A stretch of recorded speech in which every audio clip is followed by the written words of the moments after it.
Warisan Ramadan, hari ke-15, pencuri Hermes. Jadi cowok yang lo cari-cari itu, dia juga ternyata nyari-nyari lo. Ahem. Safira hanya berdehem.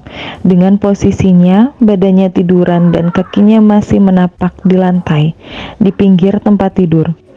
Jadi cowok yang lo pikir dia bakal jadi tunangan lo itu wajahnya jelek. Ternyata dia itu cowok yang emang lo temuin di pesawat. Dan dia sebenarnya ganteng banget. Mata Safira juga hanya menatap ke arah langit-langit sambil berdehem. Jadi sebenarnya lo berdua harusnya saling ketemu. Dan sekarang harusnya udah punya hubungan sebagai suami istri. Kalau lo gak ketakutan sama wajah yang dikirimin lewat foto itu.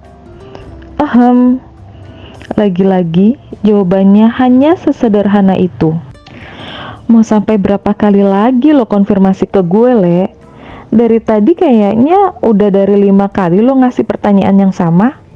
Hehehe. Soalnya gue lagi shock banget ini, Ra. Satu lagi. Jadi Rama ngebohongin lo dan dia diam-diam ngebocorin rahasia pernikahan kontrak lo sama cewek yang dia demenin. Safira juga paling malas kalau sudah dikonfirmasi untuk yang satu ini. Ya karena gue ketipu. Ternyata benar saja, sepolos-polosnya cowok zaman sekarang gak akan polos banget. Dan mereka semua juga cuma main intrik, Le. Lagi-lagi, jawaban Safira membuat Leti jadi tak enak. Memang dia tidak menyarankan sahabatnya itu memilih Rama untuk bermain pura-pura menjadi suaminya. Tapi Rama adalah keponakannya, dan secara moral ini mengganggunya juga. Sorry, Ra. Bukan salah lo, Le. Dan gue kesini juga bukan bermaksud buat neken lo. Ya, gue sekedar cerita aja, karena lo kan sahabat gue.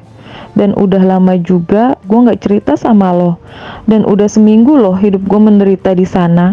Makanya sekarang gue seneng banget. Gue udah bisa balik ke kehidupan gue. Dan yang pasti gue terbebas dari mertua yang ngeselin banget. Sumpah emaknya itu bener-bener enggak banget deh. Desis Safira yang sudah bersungut lagi kalau sudah membayangkan tentang mantan mertuanya itu.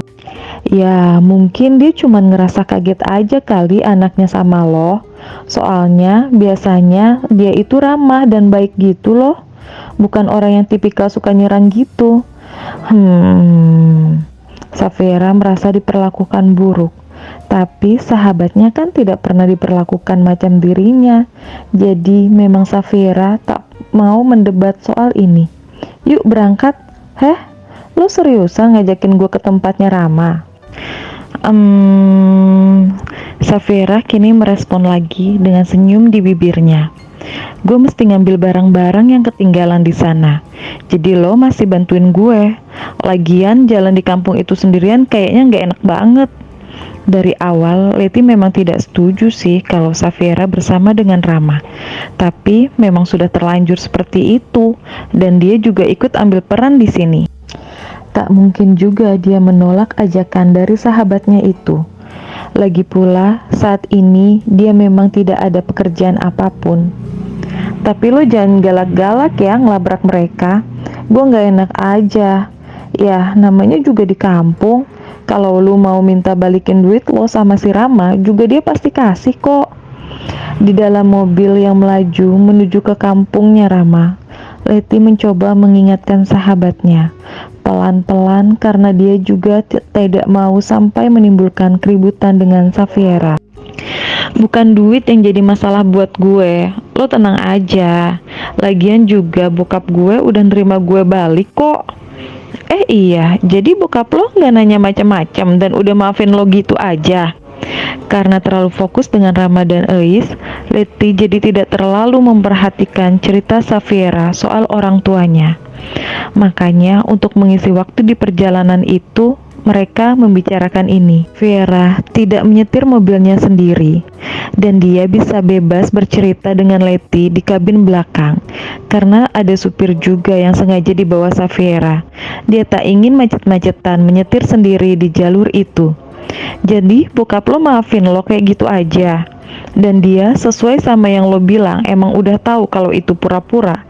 Tapi dia emang nggak nyangka kalau lo bakalan ketemu sama Eric Clayton.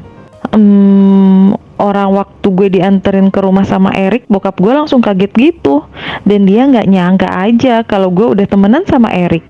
Safira bahkan tersenyum tipis di bibirnya ketika menjelaskan itu.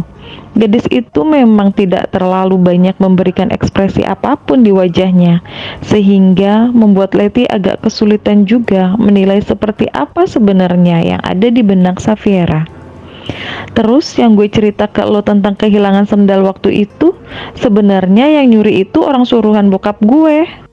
Jadi bener kan ada orang suruhan bokap lo yang ngikutin lo, tapi kenapa waktu lo nyasar mereka nggak datang? Bokap gue nyuruh mereka balik, dan setelah mereka nyuri sendal itu, mereka udah nggak balik lagi ke kampung itu. Bokap gue takutnya gue curiga, dan gue bakal nyangka mereka yang nyuri.